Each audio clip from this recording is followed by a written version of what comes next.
In rural Chesterfield County, Virginia, during the scorching July of 1847, a tobacco plantation owner discovered something in his weathered barn that would force an entire community to confront the darkest contradictions of their society. What Abraham Southerland found that afternoon, his 23-year-old son living in secret with 3 enslaved women and their children, would lead to one of the most controversial public ceremonies ever recorded in antebellum Virginia records.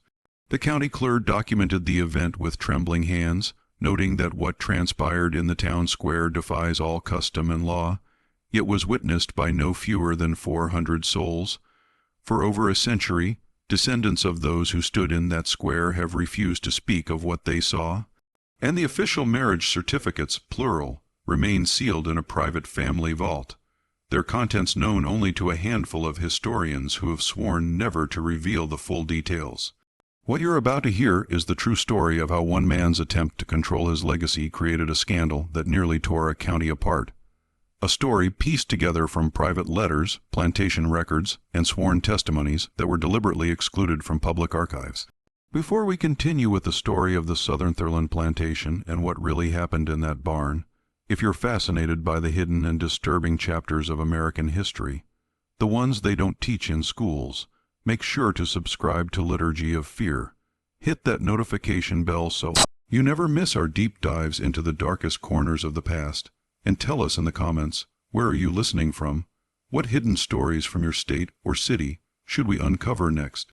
Now, let's return to that sweltering Virginia afternoon in 1847, when everything Abraham Southerland believed about his family was about to crumble. The truth is, what Abraham discovered that day had been building for years, hidden in plain sight on the very land he believed he controlled completely. Chesterfield County in 1847 sat at the heart of Virginia's tobacco empire, a patchwork of plantations stretching along the Appomattox River, where the soil still yielded gold in the form of bright-leaf tobacco. The Southerland estate, known locally as Hollowest, sprawled across 800 acres of prime bottomland, worked by 42 enslaved people whose labor had built the family's fortune over 3 generations. The main house, a federal-style manor with 4 white columns, stood on a gentle rise overlooking fields that seemed to stretch endlessly toward the tree-line. Behind it, a cluster of outbuildings formed their own small village, the kitchen house, smokehouse, dairy, and at the farthest edge of the compound, a massive tobacco barn with walls weathered to the color of old pewter.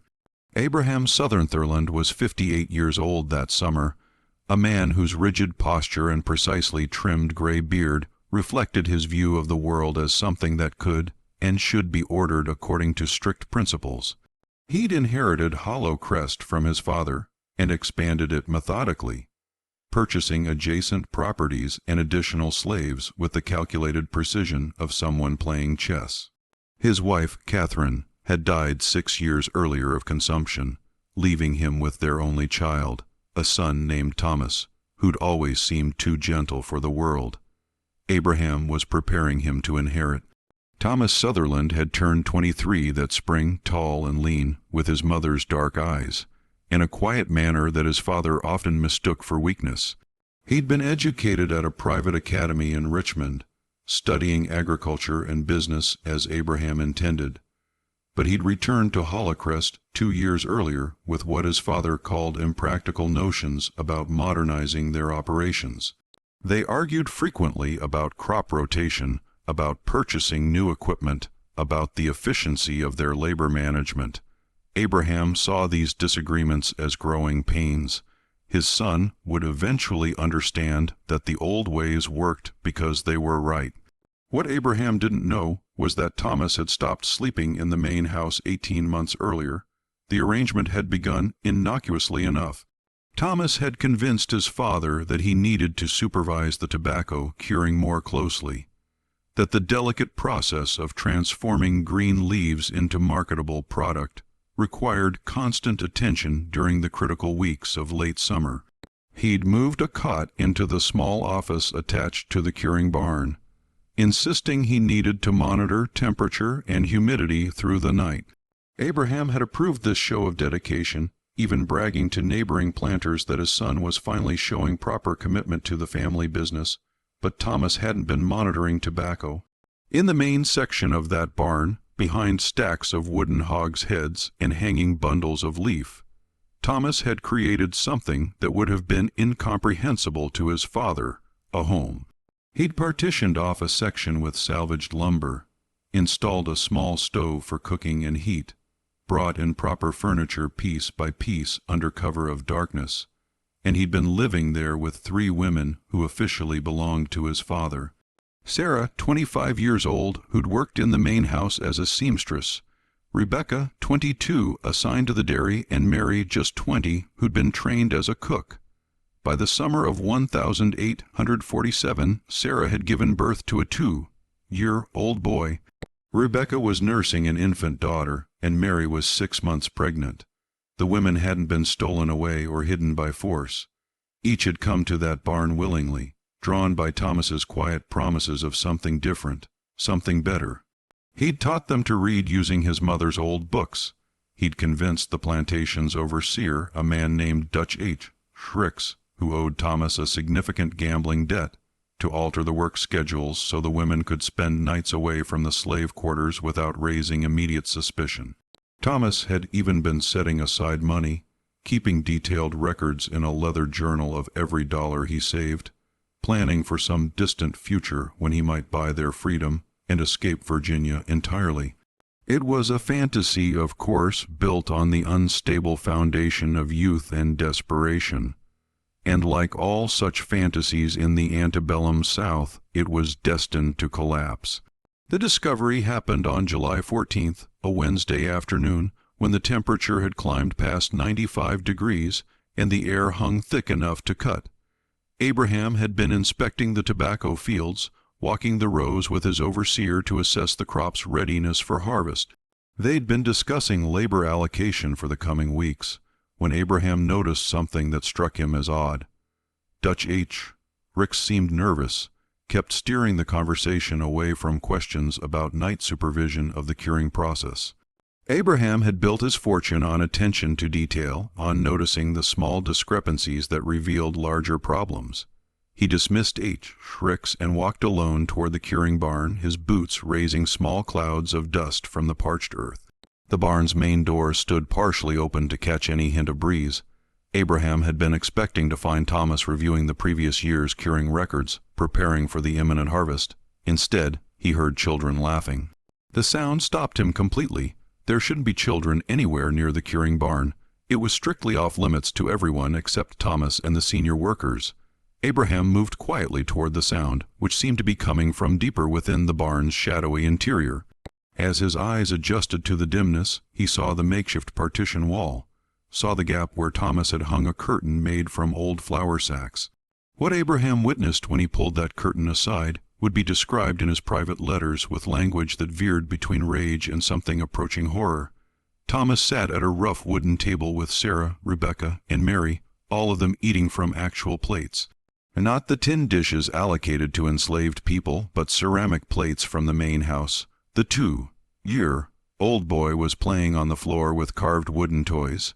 The infant nursed at Rebecca's breast. On the wall, someone had hung a calendar where dates were marked with careful X's, as though this hidden family was tracking time like any normal household.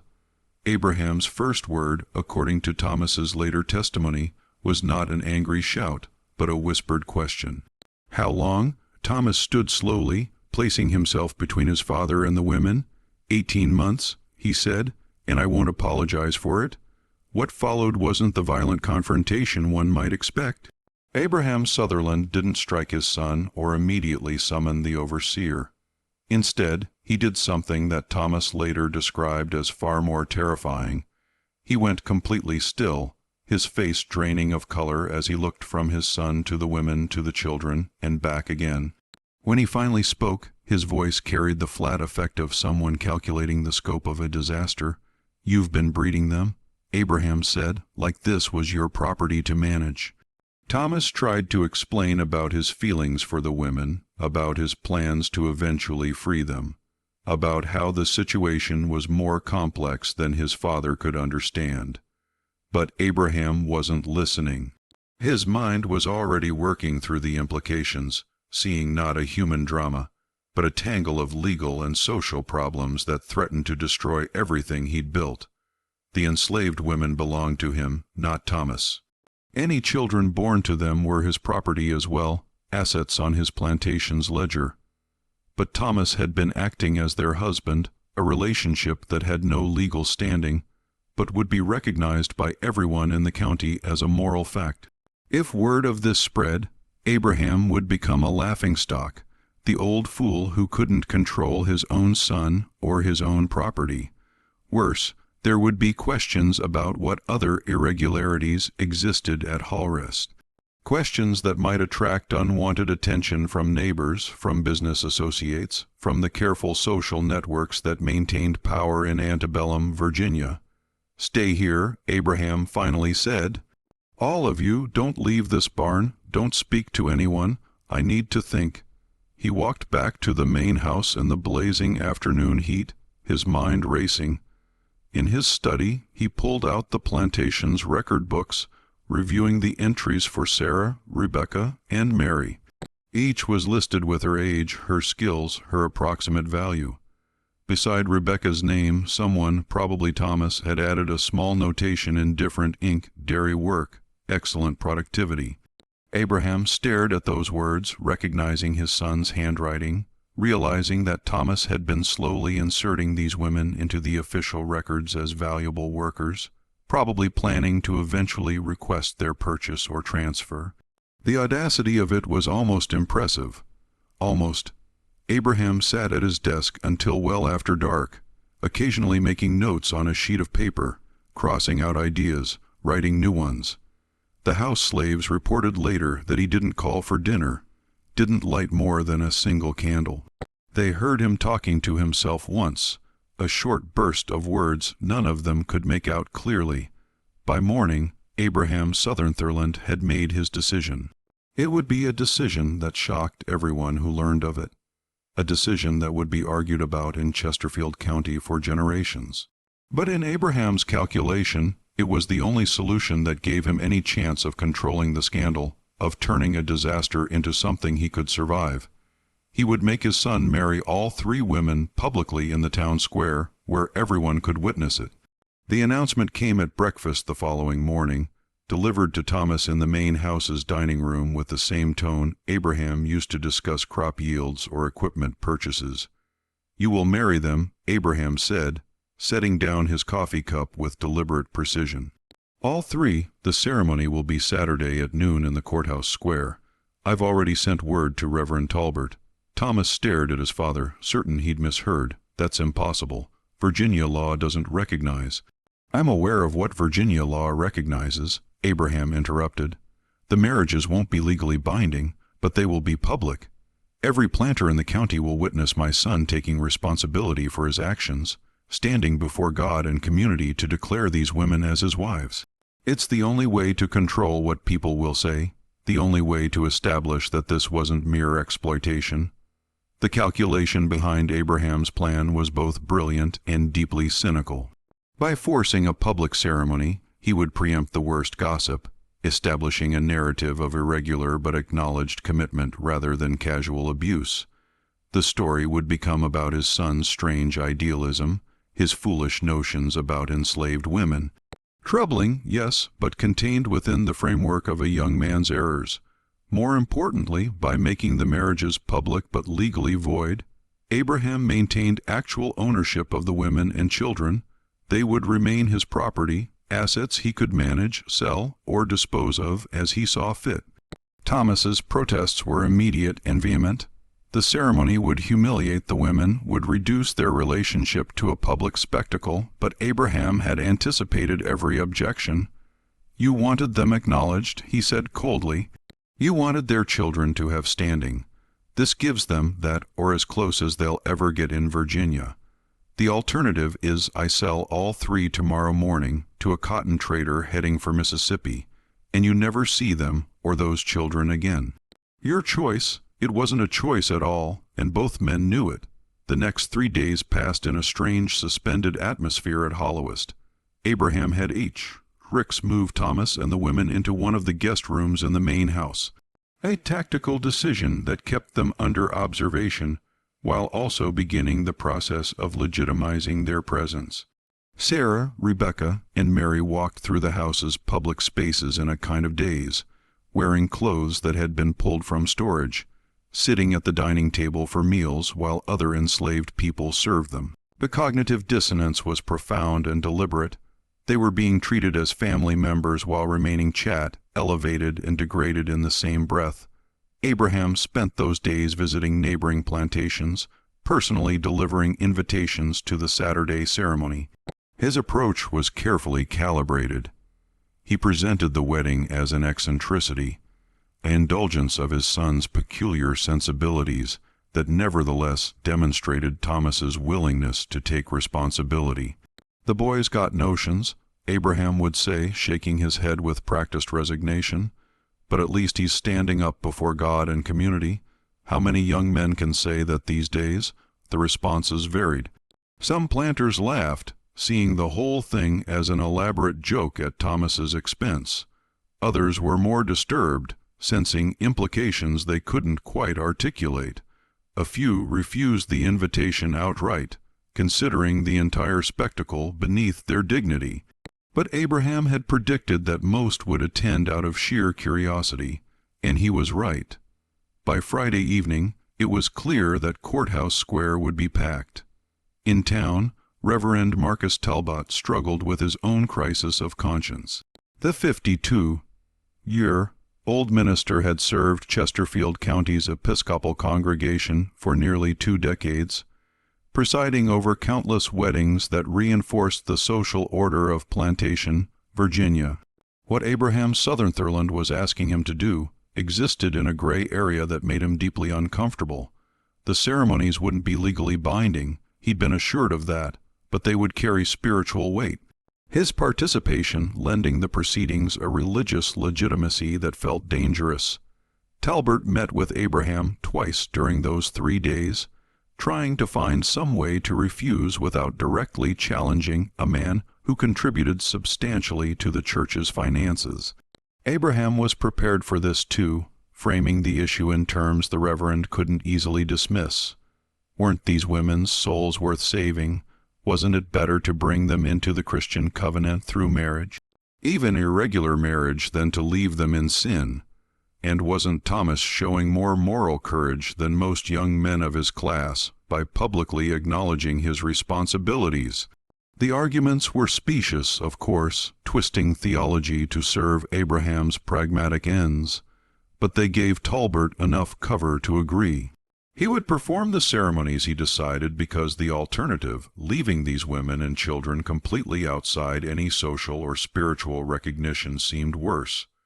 On Friday night, Thomas sat with Sarah, Rebecca, and Mary in the guest room, trying to explain what would happen the next day. They'd all agreed to go through with it, not because they believed it would change their status in any meaningful way, but because the alternative Abraham had threatened was unbearable. Still, the reality of standing in the town square, of being displayed before the county's white population, filled them with a dread that went beyond ordinary fear. "We'll leave Virginia after this," Thomas promised, though he had no clear plan for how. "I'll find a way. Maybe Ohio, maybe Pennsylvania. Somewhere you'll be free."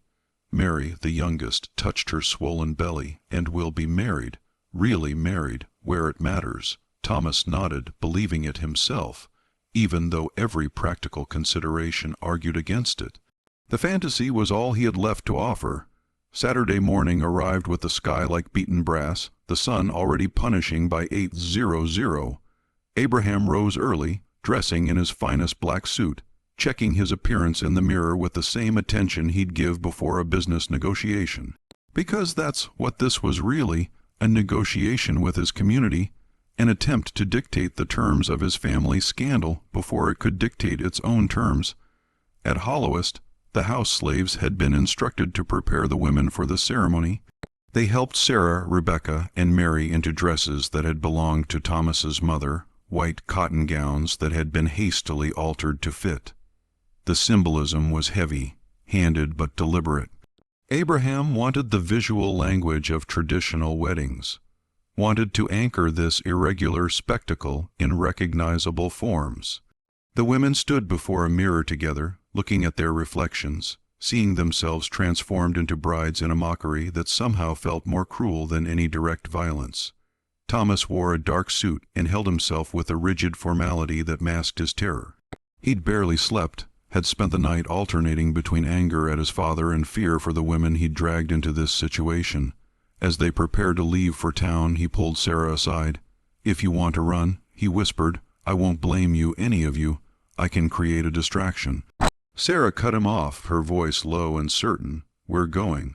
We're standing up there with you because maybe this crazy thing your father's doing actually means something.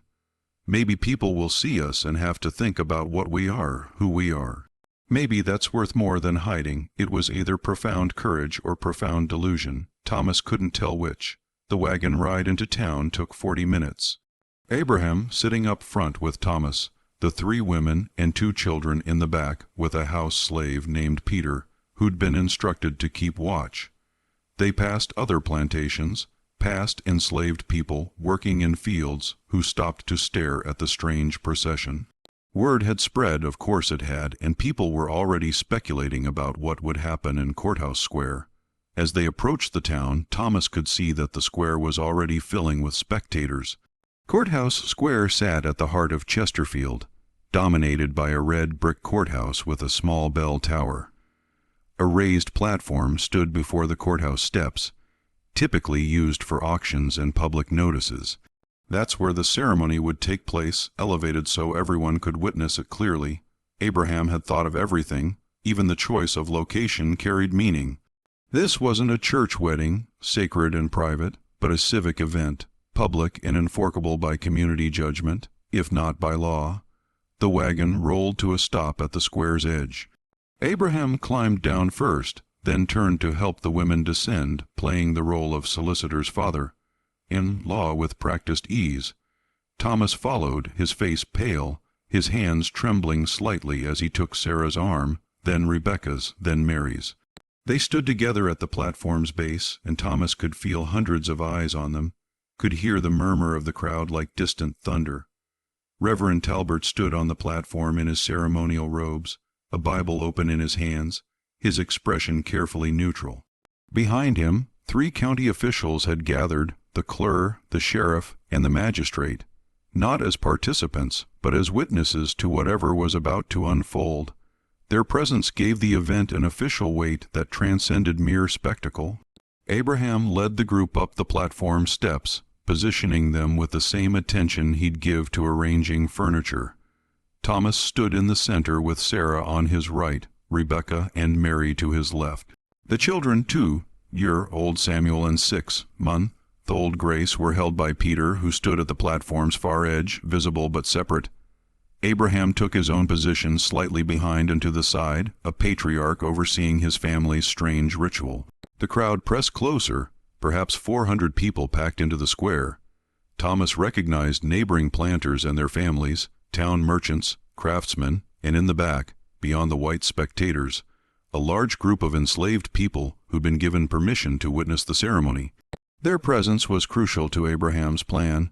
This needed to be seen by everyone, needed to become a story that would be told and retold in precisely the way Abraham controlled. Reverend Talbot cleared his throat, and the crowd's murmur faded to expectant silence. "We are gathered here," he began, his voice carrying across the square in the sight of God and this community to witness an unusual covenant. "Thomas Southerland has come before us to declare his commitment to these 3 women, to acknowledge them before heaven and earth." The Reverend was walking a careful line, using the language of marriage without explicitly calling it that, invoking spiritual authority while avoiding legal specifics.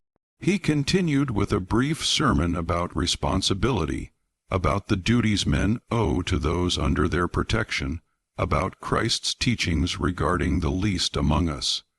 It was theologically sound enough to provide cover while remaining vague enough to mean almost anything. Then came the vows themselves, and here the ceremony veered into territory that made even the most sympathetic spectators uncomfortable.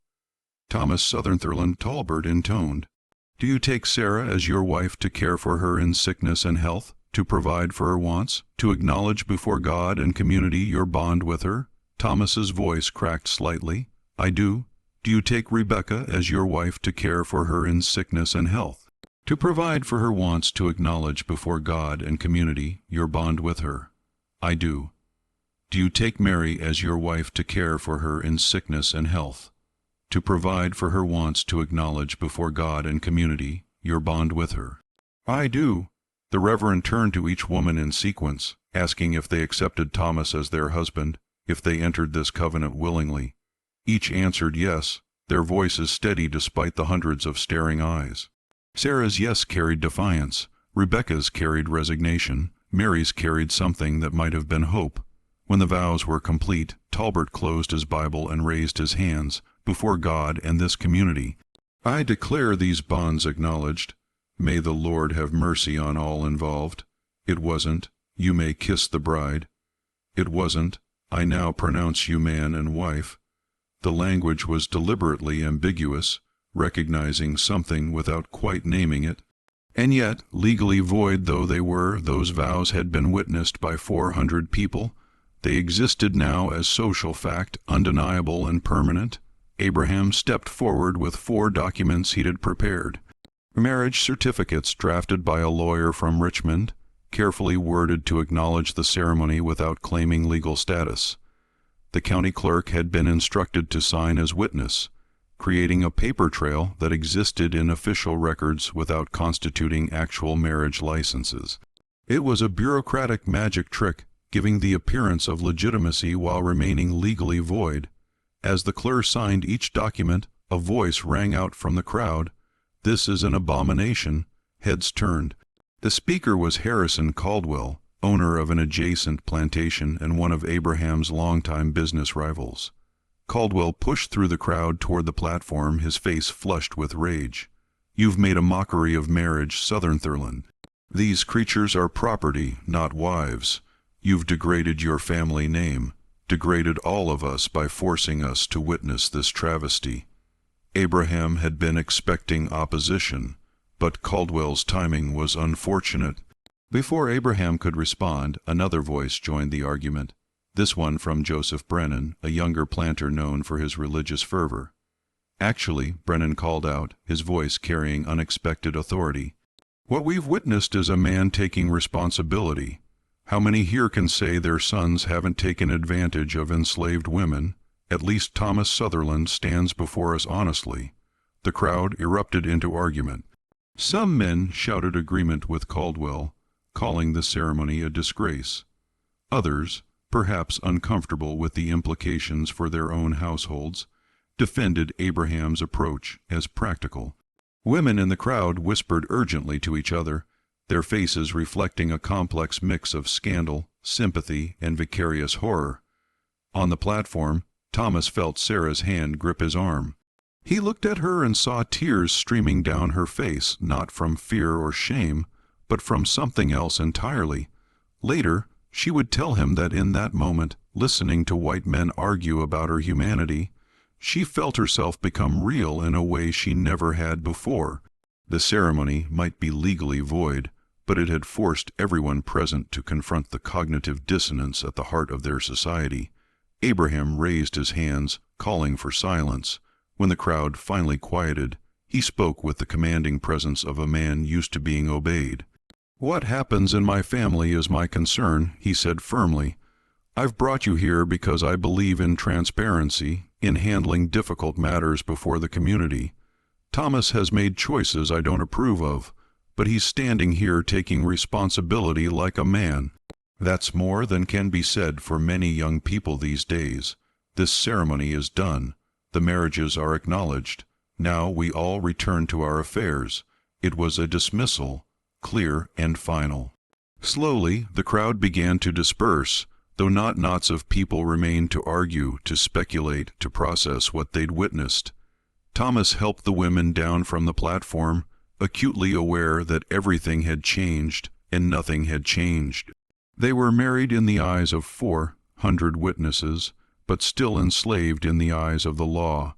The return to Hollowest should have been a relief, but instead it marked the beginning of a different kind of nightmare.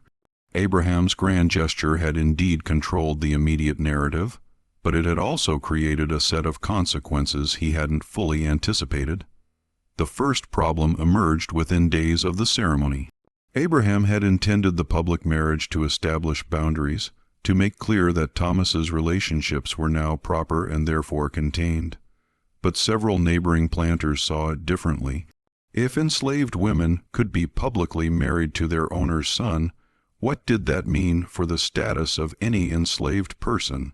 The ceremony had inadvertently suggested that enslaved people could enter contracts, could make choices that carried social weight, could exist as parties to agreements rather than as mere property.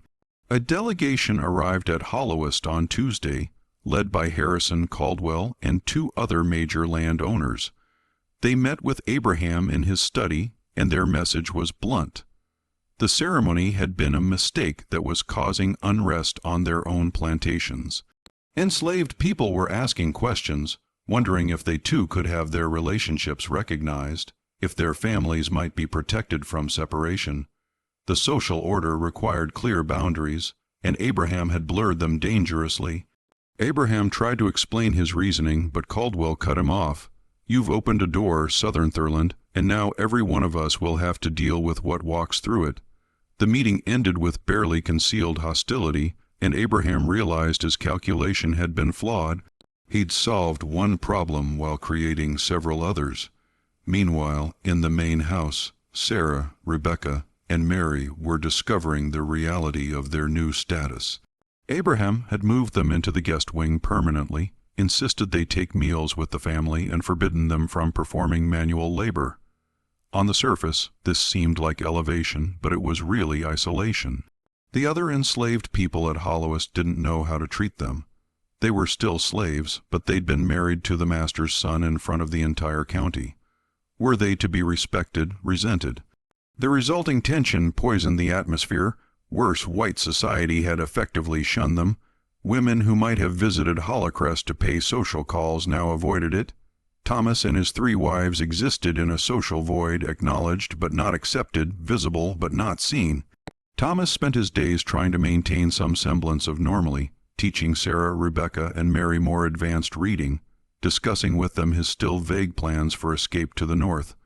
But the plans felt increasingly hopeless. They had no money. Abraham controlled all finances tightly. They had no connections outside Virginia. And now, after the public ceremony, they were under constant observation.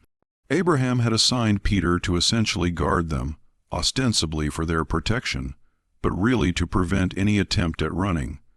Then in early August, something happened that would crack open the careful stability Abraham had tried to impose. Mary went into labor 3 weeks early, her body racked with complications from the stress of the previous weeks. The birth was difficult, attended by an enslaved midwife named Ruth, who delivered dozens of babies at Hollow Crest.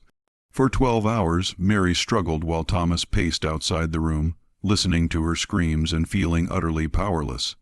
Sarah and Rebecca stayed with her, holding her hands, whispering encouragement. The child, a girl Mary named Elizabeth, survived, but Mary didn't. She died an hour after the birth, her body simply giving out after too much trauma, too much strain. Ruth said later it was exhaustion, as much as any physical complication, that Mary's spirit had been fighting battles her body couldn't sustain. Thomas held Mary's cooling hand and wept like a child while Abraham stood in the doorway, his face unreadable. The death changed something fundamental. This wasn't abstract anymore, wasn't about property or social standing or family legacy. A 20-year-old woman had died, leaving behind a newborn daughter, and she died because Thomas had loved her and Abraham had made them all perform in a public spectacle. The funeral was small, held in the enslaved people's cemetery at the edge of Hallrest's property. Reverend Talbert came at Thomas's insistence, though Abraham opposed it. The minister said brief words over Mary's grave, and Thomas stood between Sarah and Rebecca, holding baby Elizabeth. understanding for the first time the full weight of what his fantasy of love and family had cost. That night, Thomas went to his father's study. He didn't knock, just walked in and found Abraham sitting at his desk, reviewing accounts as though nothing had happened. "This is your fault," Thomas said, his voice low and controlled. "Your ceremony killed her." Abraham looked up, his expression tired. "The ceremony didn't kill her. Childbirth killed her. It happens. It's tragic, but it happens. You paraded her like an animal. You forced her to stand in front of hundreds of people while pregnant, made her an object of mockery. I made her visible." Abraham's voice rose suddenly. "Before that ceremony, she was nothing. No one. At least I gave her recognition, gave her child a father who acknowledges her. Don't you dare blame me for trying to salvage your disaster." They stared at each other across the desk, and Thomas saw clearly that his father would never understand, could never see these women as fully human. The ceremony, for all its apparent acknowledgement, had been just another form of ownership, another way of controlling property. "I'm leaving," Thomas said quietly. "I'm taking Sarah, Rebecca, and the children, and we're going north." Abraham's laugh was bitter. "With what money? What plan? You can't even get to Richmond without being stopped." "They're my property, Thomas, legally mine. Try to take them, and I'll have the sheriff bring them back before you reach the county line." It was true, and Thomas knew it. The marriage certificates Abraham had created were meaningless outside the specific context of that ceremony. They didn't grant freedom, didn't change legal ownership, didn't provide any protection at all. They were theater, nothing more. Thomas left the study without another word and returned to the room he now shared with Sarah and Rebecca. He found them sitting together, Rebecca nursing Elizabeth while Sarah held young Samuel. They looked up at him with eyes that held no illusions about their situation. "We're trapped," Sarah said softly. "It wasn't a question," Thomas nodded, "but I'll find a way. I promise I'll find a way." What came next unfolded over several months, a slow escalation that would ultimately force a confrontation none of them anticipated. In September, Abraham received a letter from a cotton planter in Alabama, a man named Charles Wetherbe, who'd heard about the Chesterfield ceremony through the network of correspondence that connected slaveholders across the South. Wetherbe's letter was polite but pointed. He was interested in purchasing Rebecca and her daughter Grace along with Sarah and Samuel if they could be induced to come as well. He'd pay above market value, understanding that the situation at Hollycrest was delicate. Abraham didn't tell Thomas about the letter immediately. Instead, he considered the offer seriously. The ceremony had achieved its goal of preventing immediate scandal, but it had left him with an ongoing problem. As long as Sarah and Rebecca remained at Hollowest, they would be sources of tension, reminders of his family's irregular arrangement. Selling them would resolve that, would restore a kind of normalcy, and Wetherbe's offer was genuinely generous. When Abraham finally showed Thomas the letter in late September, the confrontation was explosive. Thomas threatened to expose everything, to go public with the exact nature of the ceremony, to destroy what remained of Abraham's reputation. Abraham responded by threatening to separate the children from their mothers, to sell each to different buyers, so Thomas could never find them all again. The standoff revealed the fundamental truth of their situation. Abraham held all the actual power, and Thomas had nothing but emotional leverage that could be crushed at any moment. Sarah, overhearing the argument from the hallway, made a decision. That night, she met secretly with Peter, the man Abraham had assigned to watch them. Peter had grown up at Hollowest, had known Thomas since they were boys, and the ceremony had affected him in ways he hadn't expected. Watching Sarah, Rebecca, and Mary stand on that platform had made him think differently about his own family, about the woman he lived with, and their children who could be sold away at any time. "Will you help us run?" Sarah asked him directly. Peter considered this for a long time. "Where would you go?" "Ohio. Thomas has a cousin in Cincinnati who's sympathetic too." She hesitated, using the careful language necessary for such conversations to people seeking their freedom. "If we can reach him, he might help us get to Canada. Mr. Abraham will come after you. We'll spend whatever it takes, I know, but we have to try." Peter nodded slowly. "I'll help, but we need resources. Money, travel, papers, connections. Can't just run blind into the night." What followed was a conspiracy more intricate than anything Thomas could have conceived alone. Peter reached out to a network he'd quietly maintained for years. Enslaved people and free blacks who helped runaway slaves move north. Sarah began stealing small amounts of cash from household accounts, taking only amounts small enough not to be immediately noticed. Rebecca made contact with a Quaker merchant in Richmond who was known to sympathize with abolitionists, trading sewing work for information about safe routes and sympathetic contacts. Through October and November, they planned while maintaining the appearance of compliance. Thomas played his part by pretending to accept his father's authority by appearing defeated and resigned. Abraham, believing he'd won, relaxed his vigilance slightly. The planning required extraordinary caution. Every conversation had to appear casual, every meeting coincidental. Sarah developed a system of leaving notes hidden in the main house's library, tucked between pages of books she knew Thomas would consult. Rebecca used her trips to the smokehouse as opportunities to meet with Peter, who would update her on progress with the underground contacts. They communicated in fragments, in half-sentences, always aware that discovery would mean not just the end of their escape plans, but likely their sale to the Deep South as punishment. Thomas, meanwhile, had to maintain his facade of resignation while secretly gathering what resources he could. He sold his watch, a graduation gift from his mother, to a merchant in town, claiming he needed cash for a private matter. He liquidated a small trust his maternal grandfather had left him, money Abraham didn't control, withdrawing it in increments small enough not to raise alarm. Every dollar went into a leather pouch Sarah kept hidden beneath a loose floorboard in their room. The real breakthrough came from an unexpected source.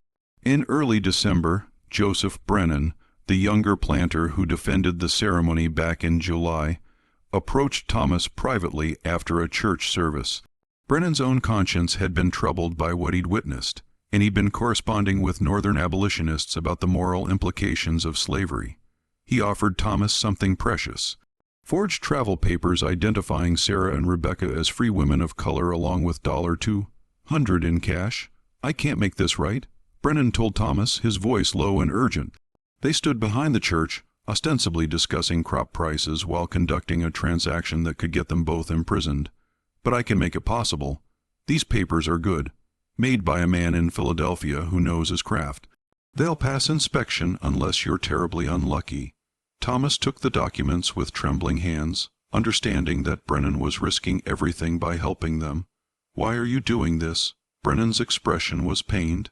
"Because I stood on that platform in July and told myself your father was doing something honorable. But I've spent these months thinking about what I really witnessed. A man trying to turn human beings into a solution to his social embarrassment. I can't undo my part in it, but I can help you undo his." The forged papers were remarkable in their attention to detail. They identified Sarah as Sarah Freeman, free woman of color, born in Richmond, Virginia, 1822, and Rebecca as Rebecca Williams, free woman of color, born in Petersburg, Virginia, 1825. Each document included a physical description, a notarized statement of manumission dated several years earlier, and travel permits allowing them to move freely through Virginia and beyond. Forgeries wouldn't withstand deep scrutiny, but for casual inspection by a sheriff or a railroad conductor, they would likely suffice. With Brennan's help, the escape plan crystallized. They would leave during the Christmas season when travel was common and less suspicious. Peter knew a steamboat captain who could take them to Richmond for a price, and from Richmond they could take trains north, using the forged papers to pass as a white man traveling with his free employees and their children. The captain, a man named Dutch Verrer, who'd been running the James River route for 15 years, had helped other fugitives, though always for substantial payment. Peter negotiated a price, $40, to get the group to Richmond with no questions asked. The plan had dozens of points where it could fail. A suspicious neighbor might spot them leaving. Abraham might discover their absence sooner than expected. The forged papers might not hold up to inspection. Dutch ver might betray them for a reward. Any sheriff between Virginia and Ohio might decide to investigate more closely. And even if they reached Canada, there was always the risk of slave catchers crossing the border, of being discovered and dragged back in chains. But staying meant certain separation.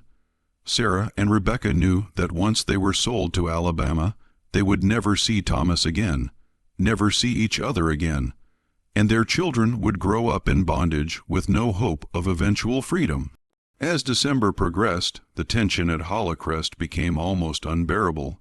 Abraham, meanwhile, had received 2 more letters from Alabama, Wetherb getting impatient about the purchase, raising his offer to an amount that Abraham found hard to refuse. The final offer was $3,000 for Sarah and Samuel, $2,500 for Rebecca and Grace. It was well above market value, reflecting both the women's skills and Weatherby's eagerness to close the deal. Abraham decided he would conclude the sale in early January, would tell Thomas after it was done, would deal with his son's rage and grief, and ultimately break him to his will. Abraham wrote back to Wetherb accepting the offer and inviting him to visit Holloist during the Christmas season to inspect his purchase and finalize the paperwork. The letter was sent on December 15th, and Weatherby's response came within a week. He would arrive on December 23rd and expected to complete the transaction by Christmas Day, taking his new property back to Alabama before the new year. Everything came to a head on December 23rd, 1847. Abraham had invited Wetherb to visit Holloist to inspect the property he intended to purchase. The Alabama planter arrived on Tuesday morning with his business agent, and Abraham gave them a tour of the plantation, discussing productivity, metrics, and health records with the detached professionalism of a livestock dealer. Wetherb was a heavy-set man in his 50s, with a fit face and a booming voice that carried across Hollycrest's grounds. His agent, a thin, sharp-eyed man named Cookie, took detailed notes, examining Sarah and Rebecca from a distance as they worked in the main house. Abraham planned to formally introduce Wetherb to Sarah and Rebecca that afternoon to let the Alabama planter confirm that they matched his requirements and expectations. The meeting was scheduled for 2:00 in the main house's drawing room. Thomas learned about the visit when he saw the strangers walking the grounds with his father. Peter came to him with urgent whispers. "They're here to buy them. Your father's selling. I heard Mr. Abraham talking with that heavy man about transport arrangements to Alabama." The realization hit Thomas like a physical blow. After everything, the ceremony, Mary's death, the months of tense coexistence, his father was going to do exactly what he'd threatened. Sarah and Rebecca would be torn away, sent to Alabama, where Thomas would never see them again, where any possibility of eventual freedom would die in the brutal cotton fields of the Deep South. Thomas found Sarah in the kitchen house, ostensibly supervising the preparation of dinner for Abraham's guests. She looked at him and immediately understood when she asked quietly, "He's introducing you to the buyer at 2:00. The sale will be finalized tomorrow or the next day." Sarah's hands tightened on the edge of the table. "Then we leave tonight. No more waiting, no more planning. Whatever we have, it's enough." Thomas wanted to argue that they needed more time, more preparation. But he knew she was right. In 24 hours, Sarah and Rebecca might be in chains being transported to Alabama. Any delay was suicide. He found Rebecca in the nursery caring for the 3 children. When he told her, she simply nodded. "I've been ready since October. We all have." At 1:30, Thomas went to his father's study where Abraham was preparing documents for the sale, bills of sale, transfer certificates, health attestations, all the bureaucratic machinery that turned human beings into commodities. Their confrontation was brief but definitive. "You can't do this," Thomas said, his voice shaking with suppressed rage. "Those marriages were public. You made them public. 400 people watched." "Those marriages are legal fictions," Abraham interrupted coldly, not even looking up from his papers. "Useful theater. The women are my property, and I'll dispose of them as I see fit. I've indulged your attachment for nearly 6 months, but that indulgence ends now." Wetherb is a good man who will treat them well, and they'll be more useful on his cotton operation than they are here causing disruption. They're my wives. You stood there and watched me vow to care for them. I watched you participate in a ceremony designed to prevent scandal. It succeeded in that purpose, but those vows have no legal standing, and you know it. This conversation is pointless, Thomas. Wetherb signs the papers tomorrow morning. The women and children leave on Friday, that's final. Thomas felt something break inside him, some last connection to the man who'd raised him. Then you never meant any of it. The ceremony, the acknowledgement, the certificates, it was all just another form of control. Abraham finally looked up, his eyes cold and certain. Everything is control, son. That's the lesson you've failed to learn. I control this plantation. I control the people on it, and yes, I control you. Or I will once you've learned that your romantic notions have no place in the real world. This will hurt for a while, but you'll survive it. Men always do, and the children, Samuel and Grace. You're going to separate them from their mothers' families, send them into cotton slavery before they're old enough to remember anything else. They're young, they'll adapt. Wetherb assures me he doesn't separate children from their mothers until they're at least 10.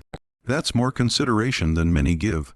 The casual cruelty of it, the calm calculation made Thomas understand that no argument, no appeal to conscience or humanity would change his father's mind. Abraham had made his decision based on pragmatic considerations: profit, social order, control. The ceremony in July had been a tactical move in a larger strategy, nothing more. Thomas walked out of the study and found Sarah, Rebecca, and Peter waiting for him in the hallway. They'd been listening, understanding from the tone, if not the exact words, that time had run out. "We leave tonight," Thomas said, his voice steady now, emptied of everything except determination. Now, before he can stop us, the afternoon dissolved into careful chaos. While Abraham entertained Wetherb and Cookie in the main house, showing them plantation records and discussing the terms of transport to Alabama, Thomas and the others executed the final stage of their plan with desperate precision. Peter brought the wagon around to the back of the property, loading it with supplies they'd been accumulating for weeks: food, blankets, a change of clothes for each person, the leather pouch with their saved money, the forged papers Brennan had provided. Sarah and Rebecca dressed the children warmly, multiple layers against the December cold. Thomas packed his single bag with essentials, including the marriage certificates Abraham had created. He took them not because they had legal value, but because they were proof that what had happened in Courthouse Square was real, was witnessed, could not be completely erased. The hardest moment came when Sarah had to say good-bye to Ruth, the midwife who'd delivered all 3 children and who'd become something like a mother to her. They met briefly in the kitchen house, and Ruth held Sarah's hands tightly. "You're doing right," Ruth whispered. "Running is dangerous, but staying is death. You take care of those babies, and you remember you're stronger than anything they can do to you." Sarah nodded, unable to speak, and then she was gone, moving quickly toward the wagon where the others waited. They left Hollowest at 7:30, just after full dark, driving the wagon through the back fields toward a road that would take them to Richmond. Peter guided them, using his knowledge of the county's back roads to avoid main thoroughfares where they might be spotted. The night was bitterly cold, the temperature dropping toward freezing, and thin clouds obscured the moon, providing cover but making navigation treacherous. Samuel, the 2-year-old, kept asking where they were going, his voice carrying in the still air. Sarah held him close, whispering reassurances while her heart hammered with fear that someone would hear. Baby Grace slept in Rebecca's arms, mercifully quiet. Elizabeth, Mary's daughter, was still too young to understand anything except that the adults around her were tense and frightened. They made good time through the back country, Peter pushing the horses as fast as he dared without risking injury to the animals or drawing attention. Every sound made them freeze: a dog barking in the distance, the creak of another wagon somewhere in the darkness, the hoot of an owl that might or might not be a human signal. The forged papers were hidden in Thomas's coat, but they all knew that papers wouldn't help if they were caught actually running. Abraham's men found them before they could establish their cover story. Abraham didn't discover they were gone until nearly 9:00 when a servant went to call Thomas for dinner and found his room empty. The initial confusion turned to alarm when Abraham realized Sarah and Rebekah were missing as well, along with the children. His first thought was that they might be in the barn or one of the other outbuildings, but a quick search revealed the truth. The wagon was gone, Peter was gone, and so were several items from the main house. The rage that possessed Abraham in that moment was described by witnesses as terrifying. He swept everything off his desk, smashed a crystal decanter against the wall, and bellowed for his overseer H. with such fury that people heard him clear across the compound. Wetherb and Cookie watched this display with growing alarm, realizing that their transaction was being disrupted by what was clearly a carefully planned escape. By the time Abraham understood what had happened, that his son had successfully stolen his property and fled, they had a 90-minute head start. Abraham immediately sent riders in pursuit, including H. and 3 men from neighboring plantations who were skilled trackers. He also dispatched a messenger to the sheriff in Chesterfield, though he was careful in how he described the situation. The official story was about property theft, about 4 valuable slaves who'd been stolen along with a wagon and supplies. He mentioned Thomas only as a possible victim, suggesting his son might have been coerced or kidnapped by the fugitives. The last thing Abraham wanted was for the truth to spread, that Thomas had run away with the 2 women Abraham had publicly married him to, that the ceremony in Courthouse Square had ended with the groom fleeing into the night with his wives. Such a story would make Abraham not just a victim of theft, but a laughingstock, a man whose grand gesture of control had resulted in complete loss of control. But Thomas and the others had those crucial 90 minutes in Peter's knowledge of the terrain. They reached the James River by 11:30, finding the dock where Dutch Ver kept his small steamboat. Ver was a grizzled man in his 60s who asked no questions, just counted the $1.40 Peter handed him and gestured for them to board quickly. The boat cast off at midnight, moving up river toward Richmond through the December darkness. Thomas stood at the railing with Sarah, watching Chesterfield County recede behind them, understanding that he was leaving Virginia forever, leaving everything he'd known except the people beside him. "There's no going back now," Sarah said quietly. "I know. I don't want to go back." They reached Richmond by 3:00 in the morning on December 24th, Christmas Eve. Ver docked at a wharf on the city's eastern edge in an industrial area where late-night arrivals wouldn't draw attention. Peter had contacts in Richmond, people who'd help them reach the train station and get tickets north without raising suspicion. The group split up temporarily, with Peter taking the children to a safe house run by a free black family, while Thomas, Sarah, and Rebekah went to a different location to rest and prepare for the next stage. The plan was to reunite at the train station the following evening, Christmas Day, when holiday travel would provide cover for their departure. Those 24 hours in Richmond were among the most terrifying of the entire escape. They were in a city where slave catchers operated openly, where any black person without papers could be questioned, where Abraham's men might arrive at any moment. Sarah and Rebekah stayed hidden in a tiny room above a cooper's shop, while Thomas moved through the city, acquiring train tickets and gathering information about routes north.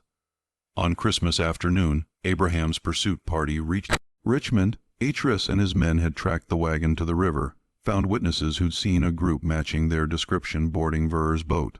They questioned Ver, who claimed to know nothing beyond the fact that he'd taken passengers to Richmond for standard fare. The slave catchers Abraham had hired were more aggressive, threatening Vera with prosecution for aiding fugitives, but the boat captain held firm to his story. Abraham himself arrived in Richmond by Christmas evening, having driven through the night in a fury that exhausted his horses.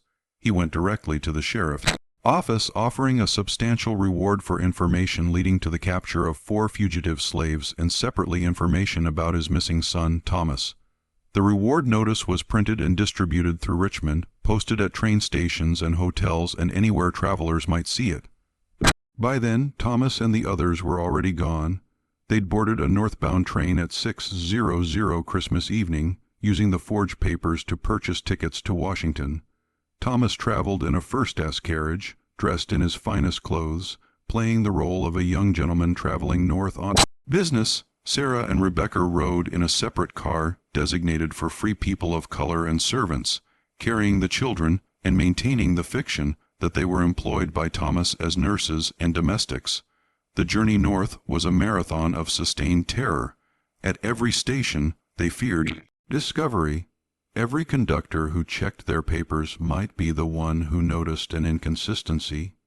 Every passenger who looked at them too long might be someone who'd seen the reward notices. They traveled through Virginia into Maryland, then through Maryland toward Pennsylvania, moving through slave territory where their legal status was most precarious. In Baltimore, they had their closest call. A conductor examined Rebecca's papers more carefully than most, noting the Philadelphia notary mark and asking detailed questions about where she'd lived, who'd freed her, why she was traveling north. Rebecca answered calmly, using the story they'd rehearsed dozens of times, but the conductor remained suspicious. He called for a supervisor, and for 10 agonizing minutes, Thomas thought everything was about to collapse. Sarah saved them by producing a letter, another of Brennan's forgeries, supposedly written by a Philadelphia merchant, requesting Rebecca's services as a seamstress for his wife. The letter was detailed and convincing with the merchant's letterhead and a wax seal that looked official enough. The supervisor read it, looked at Rebecca's calm face, and finally nodded. They could continue north. The pursuit continued for weeks. Abraham spent a considerable portion of his fortune hiring professional slave catchers, following leads from Richmond to Washington to Baltimore to Philadelphia. He sent letters to sheriffs and magistrates across 4 states, offered rewards that escalated from $100 to $500 to $000. He never publicly acknowledged what he was really pursuing. That would mean admitting that his son had successfully run away with 2 enslaved women Abraham had publicly married him to. Instead, he described it as a property theft combined with concern for his son's safety, suggesting Thomas might be under duress. But the trail went cold in Philadelphia, where the fugitives seemed to vanish completely. In truth, they'd connected with William Still, a black abolitionist who ran one of the most effective stations on the Underground Railroad. Still provided them with shelter for 3 weeks while arranging the next stages of their journey, introducing them to people who could help them reach Canada safely. Thomas, Sarah, and Rebecca spent those weeks in a safe house in Philadelphia's black community, recuperating from the trauma of their escape and preparing for the final push to freedom. During that time, Thomas wrote a detailed account of everything that had happened: the barn, the ceremony, the escape, partly to process his own trauma, and partly to create a record that might someday help others understand what they'd survived. Still read Thomas's account, and was particularly struck by the description of the courthouse square ceremony. "This should be published," he told Thomas. "People need to understand the contradictions you've exposed. The way your father tried to have it both ways to acknowledge your relationships while maintaining ownership. It's the whole system in miniature." But Thomas was too frightened to publish anything that might help Abraham track them. The manuscript went into Still's archives, where it would remain for decades. By February 1848, Abraham had exhausted most leads. His business partners in Virginia began asking questions about the expenses he was incurring, about why he was so obsessed with recovering what amounted to 4 slaves and 3 children. Valuable property, yes, but not worth the time and money he was investing. The truth, which Abraham would never admit, was that this wasn't really about property value. It was about control, about the fact that his son had defied him successfully, that the grand ceremony Abraham had orchestrated had ended in complete humiliation. Abraham was forced to admit defeat, though he never stopped hoping for word that would lead him to Thomas. He returned to Hollycrest in March 1848, a diminished man whose obsession had damaged his reputation and depleted his resources. The plantation had suffered during his absence, with crops poorly managed and enslaved workers taking advantage of reduced supervision. The sale to Weatherby had fallen through, costing Abraham both the purchase price and Weatherby's goodwill. Worse, the story of Thomas's escape had leaked despite Abraham's efforts to contain it. People knew that something irregular had happened, that the young man who'd been married to 3 enslaved women in that bizarre ceremony had run away with them. The gossip was worse than Abraham had feared, because it made him look not just eccentric, but incompetent, unable to control either his son or his property. Abraham lived 3 more years, dying of a stroke in 1851. His final words, according to the house slave who attended him, were, "Fine, Thomas." Even at the end he couldn't let go, couldn't accept that he'd lost. Thomas, Sarah, Rebecca, and the children reached Ontario in April of 1848, crossing from Buffalo into Canada with the help of conductors who'd guided hundreds of fugitives to freedom. They settled initially in St. Catharines, a town with a substantial community of formerly enslaved people, before eventually moving to Toronto, where more opportunities existed. There, finally, beyond the reach of Abraham Southerland's money and power, they tried to build something resembling the life they'd imagined back in that barn at Hollowest. It wasn't easy. Thomas worked as a teacher in a school for black children, using his education to serve the community while earning barely enough to support the household. Sarah and Rebecca did sewing, washing, and other domestic work, contributing to the household income while caring for the 3 children. The children grew, learning to read and write in the small schoolhouse Thomas helped establish, growing up free in a way their parents had only dreamed of. But the trauma of what they'd survived marked them all. Thomas suffered from nightmares for years, waking in the middle of the night, convinced he heard his father's voice calling him back. Certain that slave catchers were breaking down the door, Sarah developed a nervous habit of checking doors and windows obsessively, never quite believing they were safe, always preparing mentally for the moment when everything would be taken away again. Rebecca, carrying her own grief over Mary's death and the violence of their escape, became intensely protective of all 3 children, rarely letting them out of her sight. The emotional toll was compounded by the practical difficulties of their situation. They were desperately poor, living in 2 rented rooms that barely provided enough space for 6 people. Thomas's education, which had seemed so valuable in Virginia, meant little in Canada, where opportunities for black people were limited, and where his accent and manners marked him as different from both white Canadians and other formerly enslaved people. He felt caught between worlds, belonging nowhere completely. Sarah and Rebecca struggled with their own adjustments. They'd grown up enslaved, had internalized certain survival behaviors that didn't serve them in freedom. The simple act of making decisions about how to spend money, where to live, what work to pursue required conscious effort. Freedom wasn't the automatic joy they'd imagined. It was a skill they had to learn day by day.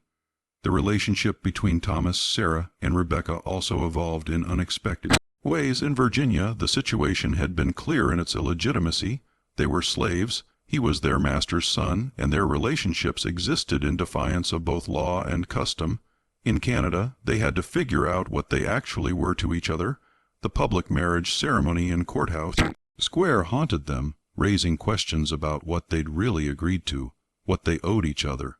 Eventually, they worked out an arrangement that felt right for them. Thomas legally married Sarah in a Canadian church in 1850. Giving their relationship formal recognition. Rebecca remained part of the householder's family, helping raise all 3 children equally, but chose not to seek a marriage ceremony for herself. She'd loved Thomas once, but the trauma of their escape and Mary's death had changed her feelings in ways she couldn't fully articulate. What she wanted was stability, community, and safety for her daughter, not romance. It was an unconventional arrangement, but then everything about their lives had always been unconventional. In 1851, 3 years after their escape, they received word through the Underground Railroad network that Abraham Southerland had died of a stroke. Hollowcrest had been sold to settle debts he'd accumulated during his obsessive pursuit of the fugitives.